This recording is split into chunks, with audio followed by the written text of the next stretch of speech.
Operation midnight hammer ছিল অব্যর্থ অভিযান, দাবি ট্রাম্পের। মার্কিন হামলা ছিল ভুল ক্যালকুলেশন, বললেন ইরানি সেনাপ্রধান।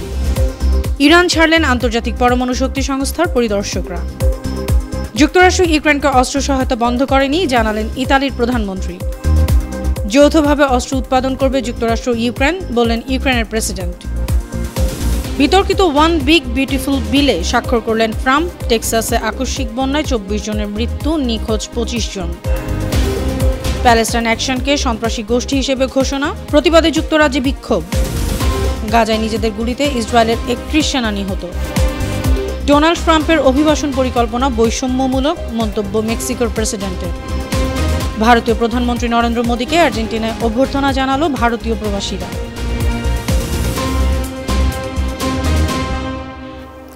সুপ্রিয় দর্শক, শুনছিলেন সংবাদ শিরোনাম। উত্তর থেকে দক্ষিণ, পূর্ব থেকে পশ্চিম, বিশ্বজুড়ে প্রতিদিনের বিভিন্ন খবরের বিস্তারিত নিয়ে আমি অনন্যা চৈতি আছি আপনাদের সাথে। ইরানে অপারেশন মিডনাইট হ্যামার ছিল অব্যর্থ অভিযান, ইতিহাসে সবচেয়ে সফল সামরিক হামলার মধ্যে একটি। এই অভিযানের প্রতিটি বোমা সঠিক স্থানে ফেলা হয়েছে, শত্রুরা সম্পূর্ণ ধ্বংস হয়ে গেছে, কোনো বিমান ধ্বংস হয়নি, এমন দাবি করেছেন মার্কিন প্রেসিডেন্ট ডোনাল্ড ট্রাম্প। শুক্রবার আমেরিকার জাতীয় দিবস দ্য 4th of July দিবস উপলক্ষে অনুষ্ঠানে তিনি এসব কথা বলেন। ইরানে হামলায় অংশগ্রহণকারী পাইলটরা সেখানে উপস্থিত ছিলেন। ট্রাম্প তাদের উদ্দেশ্যে বলেন, এই বীর পাইলটরা শত্রুতে দেখিয়ে দিয়েছে কিভাবে উঠতে হয়, লড়াই করতে হয়, জয়ী হতে হয়। এদিকে ইরানের সশস্ত্র বাহিনীর chief of staff major general Mohammad Reza Abdul Rahim বলেছেন, ইরানের শত্রুরা ভাবেনি যে ইরানি নেতৃত্ব, জনগণ এবং সশস্ত্র বাহিনী এত দ্রুত এবং শক্তিশালী প্রতিক্রিয়া জানাবে। শুক্রবার এক স্মরণ সভায় তিনি আরও বলেন, জুন মাসে ইরানে চালানো যুক্তরাষ্ট্র ইসরায়েলি হামলা ছিল একটি ভুল ক্যালকুলেশন। প্রয়াত আইআরজিসি কমান্ডার হোসেন সালামি, সাবেক চিফ অফ স্টাফ মোহাম্মদ বাগেরি এবং এয়ারো স্পেস কমান্ডার আমির আলী হাজিজাদেহের স্মরণে অনুষ্ঠানে তিনি এসব কথা বলেন। তারা সবাই ইসরায়েলি বিমান হামলায় নিহত হয়েছিলেন। আন্তর্জাতিক পরমাণু শক্তি সংস্থা IAEA এর একদল পরিদর্শক ইরান থেকে চলে গেছেন।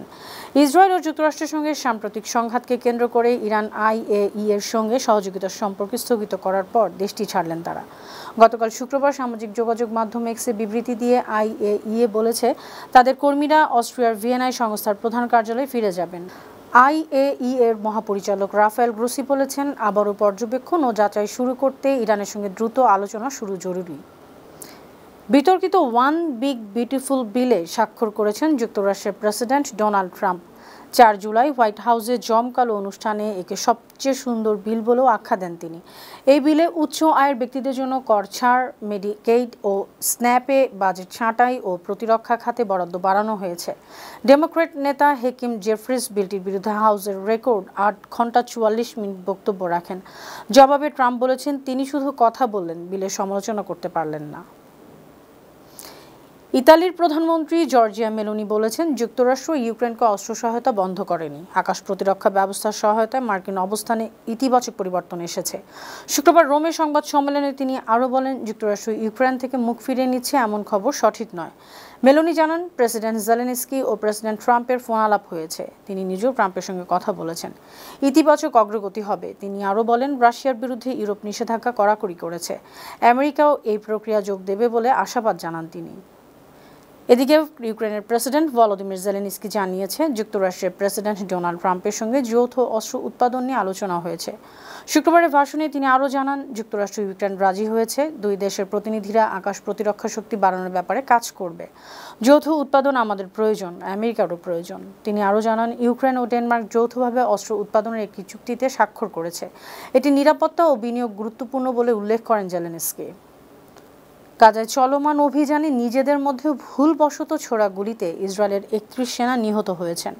শুক্রবার ইসরায়েলি আর্মি রেডিওর প্রতিবেদন এ তথ্য জানানো হয়। প্রতিবেদনে আরও জানানো হয়, 2023 সালের অক্টোবর মাসে গাজায় স্থল অভিযান শুরুর পর থেকে এ পর্যন্ত ইসরায়েলি 440 সেনা নিহত হয়েছেন। তাদের মধ্যে 72 জন অভিযান পরিচালনা সংক্রান্ত দুর্ঘটনায় মারা গেছেন।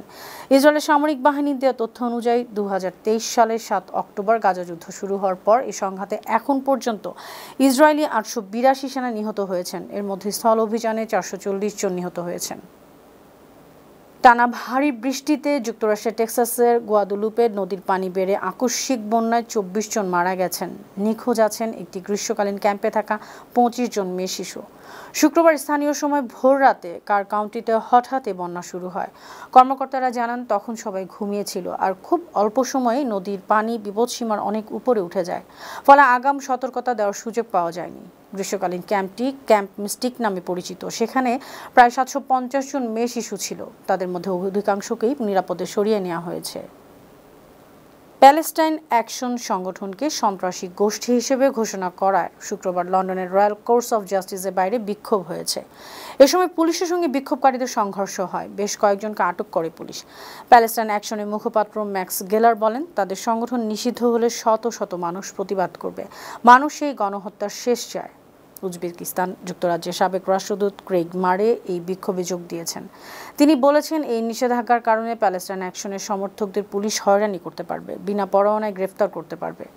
সম্প্রতি হাউস অব কমন্সে প্যালেস্টাইন অ্যাকশন গ্রুপকে নিষিদ্ধ ঘোষণা করা হয়।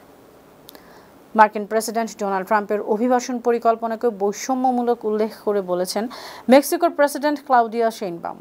শুক্রবার মেক্সিকো সিটিতে সংবাদ সম্মেলনে তিনি বলেন, আমরা অভিবাসীদের বিরুদ্ধে বৈষম্য ও নিপীড়নের সঙ্গে একমত নই। তাদের সঙ্গে অপরাধীর মতো আচরণ করা মার্কিন অর্থনীতির জন্য ক্ষতিকর। ট্রাম্পের পরিকল্পনায় $170 বিলিয়ন বরাদ্দ রয়েছে সীমান্ত নিরাপত্তা জোরদার এবং প্রবাসীদের নির্বাসনের জন্য, যার মধ্যে রয়েছে ফ্লোরিডার অলিগেটর আলকাট্রাজ নামে একটি বিচ্ছিন্ন কারাগারের নির্মাণ। আর্জেন্টিনার রাজধানী বুয়েনোস আইরেসে গেছেন ভারতীয় প্রধানমন্ত্রী নরেন্দ্র মোদী। বিমানবন্দরে তাকে অভ্যর্থনা জানান সে দেশে বসবাসরত ভারতীয় প্রবাসীরা। এ সময় হোলি মোদি এবং ভারত মাতা কি জয় স্লোগানে মুখর হয় বিমানবন্দর চত্বর। শিশুদের গান ও নৃত্যে মোদীকে স্বাগত জানানো হয়। মোদী বলেন, আপনাদের ভালোবাসা আমার কাছে আশীর্বাদ। এই সম্পর্ক শুধু সরকার নয়, মানুষে মানুষে বন্ধনের প্রতীক। সফরকালে মোদী আর্জেন্টিনার প্রেসিডেন্টের সঙ্গে বৈঠক করবেন। ভারত এবং আর্জেন্টিনার মধ্যে বাণিজ্য, প্রযুক্তি এবং কৃষিতে সহযোগিতার বিষয়ে আলোচনা হয়। সুপ্রিয় দর্শক, এই ছিল আজকের বিশ্বজুড়ে প্রতিদিন। এমন আরও নানা খবর নিয়ে আগামীকাল আবার আপনাদের সামনে হাজির হব। আপনাদের মন্তব্য পরামর্শ আমাদের আয়োজনকে আরও প্রাণবন্ত সৃজনশীল করে তুলতে পারে। সে পর্যন্ত ভালো থাকুন, সুস্থ থাকুন, বানু টিভির সঙ্গেই থাকুন। আল্লাহ হাফেজ।